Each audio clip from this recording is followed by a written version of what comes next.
A agenda do Channel On 2026 prossegue com mais uma mesa redonda, com o tema Infraestrutura, o motor invisível da economia digital. O painel de debate conta com os contributos de António Arsénio, diretor comercial sul da GAP, Nuno Marques, Head of Strategic Alliances da Ricoh, Nuno Silva, Managing Director da Evoware e Pedro Teixeira, Cloud and Infra, Senior Director da Claranet Portugal. A moderação está a cargo de Marta Quaresma Ferreira, jornalista do IT Channel. Muito bem, bom dia a todos uma vez mais. Antes de mais agradecer aqui ao painel de terem aceito este convite de virmos aqui falar de um tema nada complexo, infraestrutura. Penso que podíamos fazer só um channel on dedicado à infraestrutura e todas as componentes que nós, neste caso, abordamos, e temos aqui empresas um pouco que trabalham vários tipos de infraestrutura e várias vertentes da infraestrutura, desde data center, edge, cloud. Efetivamente, a infraestrutura está a crescer e vamos ter a oportunidade de falar sobre isso no painel e as diferentes perspectivas e também a importância. A verdade é que, e eu penso que vamos abordar isto desde o início, mas dados, a aceleração da IA, a cibersegurança que hoje em dia é tão falada, e vamos ter também um painel sobre o tema, estão efetivamente a redefinir a forma de pensar a infraestrutura.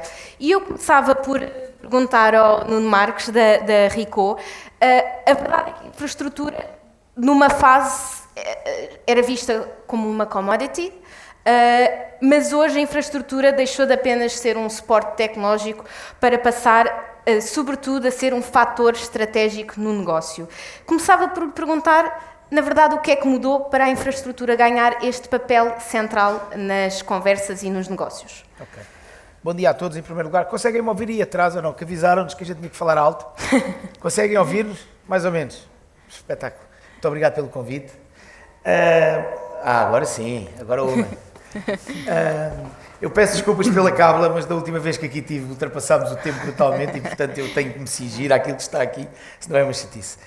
Sim, a infraestrutura, obviamente, que tem um peso completamente distinto hoje do que tinha há vários anos atrás. Eu acredito profundamente que nas empresas o que não tem a ver com o negócio só tem sentido existir se ajudar o negócio. Obviamente que isto é muito teórico e tal, as coisas nem sempre funcionam assim, e a infraestrutura é um bocadinho disso também. Portanto, a infraestrutura tem que existir para ajudar a potenciar o negócio. Cada dia, hoje em dia, as empresas têm que ser rápidas a chegar, acaba por ser uma das armas. Quem chega primeiro normalmente tem mais sucesso. E, portanto, a infraestrutura tem que acabar por estar perfeitamente enquadrada dentro daquilo que é preciso em cada uma das companhias, para podermos chegar mais rápido e de uma forma mais eficiente. Por outro lado, a complexidade também vai aumentando cada vez mais. Hoje em dia, as clouds, os edges, as hybrid clouds, e, portanto, a infraestrutura tem que estar preparada para todas estas novas realidades com as quais convivemos. E mais importante do que isso ainda, quando falamos nesta nova realidade, eu preocupo-me sempre a parte da segurança. Falamos sempre de muitas coisas novas e há novas palavras. A segurança acaba por ser a base. Hoje em dia não nos podemos esquecer que, da mesma forma que o que é de bom evolui a uma velocidade muito mais rápida, o que é de mau também. E, portanto, a infraestrutura tem que estar preparada para ajudar a defender tudo aquilo que de mau nos vai sendo atacado todos os dias e às nossas pessoas. E depois temos também o tema da resiliência e da soberania dos dados. Vamos lá ver, e não é de hoje. Se hoje temos um problema na nossa infraestrutura, no nosso data center, não é só uma questão de falha de serviço interno, acaba por ser o impacto que tem a nível de imagem das nossas companhias. Hoje em dia uma companhia está parada durante meia hora ou uma hora, é uma chatice. Quer para os nossos parceiros, quer para a imagem que temos no mercado, quer inclusivamente para o impacto financeiro direto que tem. E já ultrapassei mais de um minuto, que era aquilo que eu tinha previsto falar. Tudo bem, Nuno, eu desculpo, mas efetivamente a mensagem que o Nuno está a passar e aqui com uma introdução é fundamental. A infraestrutura acaba por ser É apenas um elo da cadeia, mas é um elo da cadeia quase, arrisco a dizer, o coração da cadeia, depois tudo implica toda a cadeia de valor, entretanto. Muito obrigada, Nuno. Ainda nesta mesma questão, gostava também de ouvir o António Arsénio, que com certeza tem aqui, representando aqui a GAP, tem uma experiência vastíssima e já de longos anos na área, e tem observado com certeza esta evolução e esta mudança. O que é que, na sua perspectiva, mudou ou está a mudar para o tema da infraestrutura ser hoje tão central? Ok, muito obrigado a todos. Quero agradecer a vossa presença. Tendo em conta a experiência que tenho, a experiência que a GAP tem na área das infraestruturas, nós somos tipicamente uma empresa de infraestruturas, muito assente na conectividade e nos data centers. Portanto, nesse sentido, o que é que observamos da evolução da infraestrutura para a mudança, assim, um fator estratégico no negócio? Tem muito a ver com os diversos canais de comunicação. Antigamente, os canais de comunicação que existiam eram canais, de certa forma, um pouco estáticos. Nós tínhamos o telefone, tínhamos um contacto muito direto com os clientes, com as empresas, com as organizações. Não está a funcionar, é? Ok. Muito obrigada. Okay. Muito obrigado. É a tecnologia, o problema é da tecnologia. Agora sim, António. A infraestrutura de audiovisuais também tem os seus quês, não é? Exatamente. Não é só para quem trabalha em cablagem que tem os seus problemas, não é? As questões da fibra e, neste caso, as questões dos redes sem fios também têm às vezes os seus quês. Portanto, como estava a dizer, as organizações, os clientes, comunicam cada vez mais com as empresas do ponto de vista de negócio com mais canais. Não é só o telefone, não é só o website, é também as apps. Os telemóveis são autênticas ferramentas de comunicação e autênticas ferramentas de negócio. Nós, enquanto cliente, como utilizador, cliente final, quando vamos fazer compras no mercado, vamos ver também como é que se está. E, portanto, a questão da fiabilidade, a questão da velocidade e da segurança são fatores muito importantes. Do ponto de vista da GAP, o que é que isso se traduz? Traduz-se em que temos que disponibilizar aos nossos clientes, que são empresas, clientes finais, integradores, temos que disponibilizar tecnologias de conectividade com débitos mais elevados, porque os volumes de dados são cada vez maiores. Sim. E, portanto, isso tem impacto também na forma como desenhamos e fazemos a concepção dos centros de dados, data center. Temos a inteligência artificial, já, que é uma realidade, e isso traz também na infraestrutura e na construção das salas novos desafios. Passamos a ter, hoje em dia, pontos de calor mais concentrados do que tínhamos antigamente. Portanto, a questão da energia e do arrefecimento são muito importantes na infraestrutura. Daí a infraestrutura ser um ponto estratégico. Muito obrigada, António. Nuno Silva, neste caso, aqui da EvoAir. A verdade é que o tema da infraestrutura abraça muitas componentes, como disse no início, e como também é um dos motes que lançámos na agenda, a questão da cloud, dos data centers, da conectividade. No entanto, na opinião, na visão do Nuno, ainda faz sentido olharmos para todos estes domínios de forma separada, como silos separados? Bom dia a todos. Muito obrigado pelo convite. Na minha opinião, não faz de todo sentido olhar de uma forma separada. Aliás, isso é um dos principais erros que, por vezes, encontramos nas organizações, porque, à medida que essa complexidade aumentou e com todos os temas relacionados com segurança, com disponibilidade, com toda a expansão daquilo que é a infraestrutura, desde o data center para a cloud, para o edge, a cobertura global que tem que ter, é impossível desenhar sistemas adequados, seguros e que sejam geríveis sem considerar todas essas vertentes. E é um erro clássico que tínhamos do passado, por modelos anteriores em que trabalhávamos, em que cada um trabalhava na sua esfera apenas e depois alguns se tratavam interfaces entre esses componentes. Isso, neste momento, não só é um obstáculo a conseguirem acelerar tecnologicamente, como traduz-se num obstáculo muito real à operacionalidade e à capacidade de segurança da plataforma.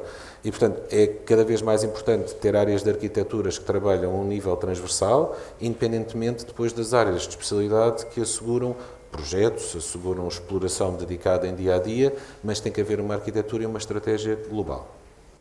Obrigada, Nuno.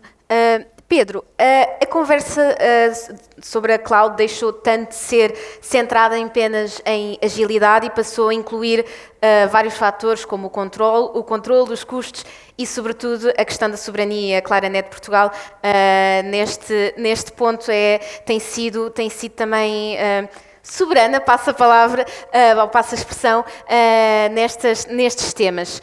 Que implicações é que, na sua visão, trouxe este shift aqui no contexto português? Considera que o mercado está hoje mais racional nestas questões? Sim, bom dia a todos e muito obrigado pelo convite. É verdade que deixámos de ter um plano de cloud first, portanto, as empresas queriam ir para a cloud, muito empurradas ou pela agilidade, pela facilidade, até pela moda, e passámos a ter um modelo de cloud smart. Ou seja, notamos que cada vez mais os clientes têm a percepção do que é utilizar workloads em cloud e começam a pensar como é que eu vou tratá-lo. Portanto, começam a olhar de uma forma inteligente se o workload faz sentido estar em cloud, se faz sentido estar on-prem. A visão muito desta questão é híbrida. No fundo, não há um sítio único. Não podemos, devemos e podemos, dada a situação que temos, aproveitar o melhor de todos os mundos. Esta frase normalmente é utilizada para algo que é utópico, mas a verdade é que, tendo todas estas infraestruturas à disposição, devemos fazer este trabalho. A decisão passou cada vez mais, e quando tocamos no tema da soberania, muito orientada a dados. Muito pelo controle, quem é que controla os dados, quem é que está realmente a trabalhar, se eu estou em conformidade com aquilo que está, com a legislação que está no mercado, sobre que legislação é que eu estou, porque quando falamos em cloud, se não estiver no nosso país, pode não estar sobre a nossa legislação, e isso pode levantar alguns problemas. A questão do custo, cada vez mais caminhamos para um modelo de flat OPEX, é um tema novo, mas cada vez mais há esta preocupação. A cloud não é conhecida por ser flat, portanto, tem os custos teoricamente controlados, mas na prática temos sempre algumas surpresas. O que queremos é balizar essas surpresas, no fundo. E o que queremos fazer com isto, ao desenhar estas soluções de forma híbrida, é ter sempre, by design, a conformidade. Portanto, garantir que, em termos do controle, dos custos e da soberania, tudo está assente sobre um modelo de arquitetura. E, obviamente, a questão da soberania é, sem dúvida, o tema mais falado neste momento, até mesmo pelo que o Estado está a fazer, e eu penso que, dessa forma, podemos também motivar não só a entidade de Estado, que somos todos nós, mas também as empresas privadas a olhar para a soberania de outra maneira e ter esta preocupação. Muito obrigada, Pedro. Ainda vamos continuar aqui dentro do tema da soberania e eu pegava até aqui, fazia uma ponte para o Nuno Silva. O Pedro falou aqui da questão dos workloads e a verdade é que vemos uma tendência crescente de repatriamento de workloads para ambientes on-premises ou privados. Na sua visão, este é um ajuste natural ou acaba por ser um sinal de maturidade do próprio mercado? Aqui a questão da soberania da cloud abre aqui uma oportunidade? Eu diria que, não sendo uma questão obrigatoriamente estratégica, ainda não vemos isso como um movimento estratégico, há diversos fatores pelos quais as organizações veem essa necessidade de transformação. O Pedro tocou nela, por exemplo, a questão de custo. A questão de custo, nós trabalhamos com muitas organizações em termos de FinOps e o que nós vemos é que é extraordinariamente complexo, em alguns casos extraordinariamente caro, controlar o custo das implementações que temos, porque elas não foram pensadas tendo em mente essa componente. Foram pensadas para a adoção, para a exploração, para a inovação, e isso limita, é difícil depois compartimentar e conseguir controlar essa vertente. Nas questões relacionadas com soberania, nós até achamos que há uma componente mais importante. Obviamente, nós falamos sempre de várias normas, regras, bases para cumprir, mas, na essência, a soberania é mais relevante até na vertente do negócio, que é quanto controle eu tenho sobre o meu próprio negócio ou quanto controle terceiros podem ter sobre a minha capacidade de exercer a minha atividade. Porque, sim, obviamente temos todas essas normas e regulamentos que são altamente relevantes porque nos ajudam a cumprir esse objetivo, mas o propósito final é eu ser capaz de desempenhar a minha atividade, o meu negócio poder funcionar e minimizar o número de fatores externos que o podem influenciar, que por vezes não são apenas atividades maliciosas, podem ser afetados por fatores geopolíticos, por alterações de estratégia de organizações de terceiros. E então, eu para salvaguardar aquilo que é o potencial da minha organização, tenho que ter isso em conta. E essa vertente de soberania é relevante. Notamos que há organizações que começam a ter também essas preocupações e isso também, juntamente com o fator financeiro, tem um driver para que exista essa realidade que nós achamos que é a melhor, que é trabalhar num modelo completamente híbrido e ajustado à necessidade específica de cada componente. Obrigada, Nuno. Pedro, voltava a ser aqui para fecharmos o tema da soberania da cloud.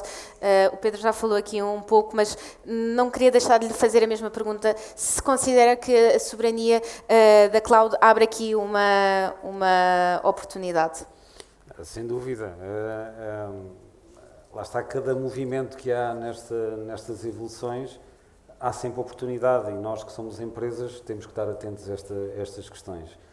Só aqui também uma questão, a Marta comentava o repatriamento. O repatriamento, por muitos, embora, como o Nuno está a referir, ainda não se vê este movimento de uma forma massiva, mas isto não significa que a cloud falhou. Significa que temos que escolher o melhor de cada mundo. Portanto, é um bocadinho aquilo que estava a dizer há bocado. Agora, se há aqui oportunidade, há a oportunidade de, também agarrando nos normativos, disse mesmo na Europa, a Europa é ótima a criar regulamentos, mas tem pouca agilidade a fazer as ações. Mas a verdade é que estes regulamentos são extremamente importantes, especialmente quando agora falamos de AI, porque muitos dos projetos da AI falham, e não estamos a falar agora da Europa, estamos a falar de todo o mundo, exatamente porque não há balizamento legal para criar as coisas. Portanto, e há um vazio noutras regiões, como os Estados Unidos e a Ásia, e como tal as empresas, será que faz sentido eu colocar os meus dados numa situação em que eu não consigo controlar, ou que algo pode acontecer? Portanto, a Europa, nisto, na minha visão, e na visão da Claranet, é que há aqui uma oportunidade. E a oportunidade é de começar a construir com uma base legal que, obviamente, ao final do dia, também é extremamente importante para o nosso negócio. Parece que há aqui muito a questão da teoria, depois difere um pouco daquilo que é a prática e a aplicação no negócio e trazer isso para as empresas. Muito obrigada, Nuno e Pedro.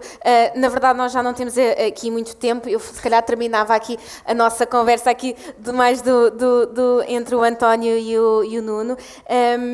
Mas, e sendo este um evento para parceiros, a verdade é que muitas empresas ainda optam, muitas vezes, por tomar reações ou tomar decisões reativas ao nível da infraestrutura, do que devem ou não devem fazer, ou o que devem ou não devem investir.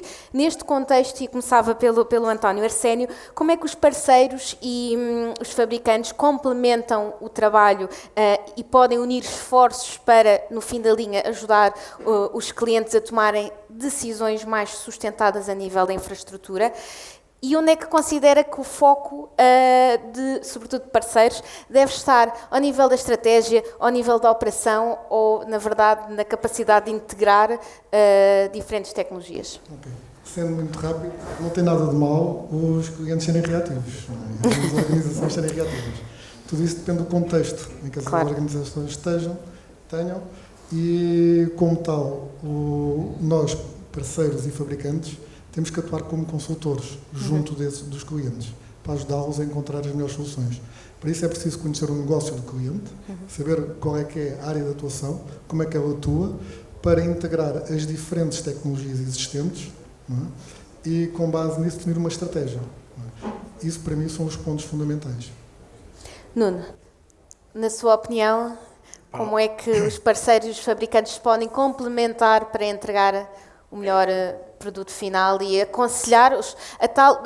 Ultimamente ouve-se muito esta palavra dos consultores dentro do canal. Sim. Na verdade sempre foram, mas qual o seu papel aqui dentro das questões de infraestrutura? Bom, conseguem ouvir ou não? Agora sim, outra vez. Vocês não vos passa para a cabeça, já tem um cronómetro aqui à frente, com os números garrafais, já está a zeros há uma eternidade de tempo. O Nuno está mais nervoso do que eu. Isto é uma pressão terrível, vocês não querem saber, mas, e ainda por cima são vermelhas, grandes atrás do preto, enfim. Cada macaco no seu galho. Eu enquanto integrador de valor, há quase 84 anos, isto é uma coisa impressionante, o tempo passa a correr. Está muito bem conservado, Nuno. Muitíssimo, quero saber. Eu prefiro dar aos fabricantes o papel da inovação, de trazerem novos produtos, novas ideias. Enquanto integrador, eu gosto de estar no cliente e fazer esse papel de consultor. Mas, obviamente, à data de hoje e da maneira como as coisas evoluem, acaba por ser um trabalho muito tripartido, ou seja, as três entidades têm que estar juntas, têm que conseguir desenvolver o seu trabalho, temos que tentar encontrar as melhores soluções em conjunto, as coisas andam muito depressa e, portanto, cada um tem um papel bastante importante. E, mais uma vez, os clientes têm que fazer parte deste trabalho também. Se os clientes não deixam, não vale a pena. Relativamente à parte que tínhamos referido do foco, onde é que deveria estar, da estratégia, da capacidade operação, de integrar várias tecnologias. Acaba por ser uma sequência, ou seja, a gente tem que se focar em tudo. Portanto, temos que fazer parte da estratégia, estar em conjunto com o cliente e ajudar o cliente na sua estratégia, em conjunto, mais uma vez, com o apoio das ideias e da parte toda de inovação que o fabricante traz para cima da mesa. Temos que estar, obviamente, na parte da integração. Hoje as coisas são muito complicadas. Portanto, nós próprios, internamente, temos dificuldade em ter pessoas com capacidade, por vezes temos que nos unir. Estamos aqui quatro entidades que seguramente já trabalhamos em conjunto para tentar dar a melhor solução final ao cliente. E depois, ao final, aquilo que eu acho que todos nós gostamos, que é a parte da operação, não é? Porque hoje em dia não é vender ferro que a gente ganha dinheiro. Portanto, toda a parte de serviços finais e da operação são fundamentais. Se não conseguirmos seguir este trajeto desta maneira, que parece muito simples, mas às vezes não é, as coisas acabam por se perder pelo caminho e acabamos por estar a ser reativos, a tomar decisões urgentes, em vez de termos decisões que são tomadas de uma forma rápida e equilibrada. E por aqui me fico. Muito obrigada. António, Nuno e o Pedro, muito obrigada pela vossa participação. Temos que terminar a nossa mesa. Obrigada a todos. Obrigado, vamos prosseguir.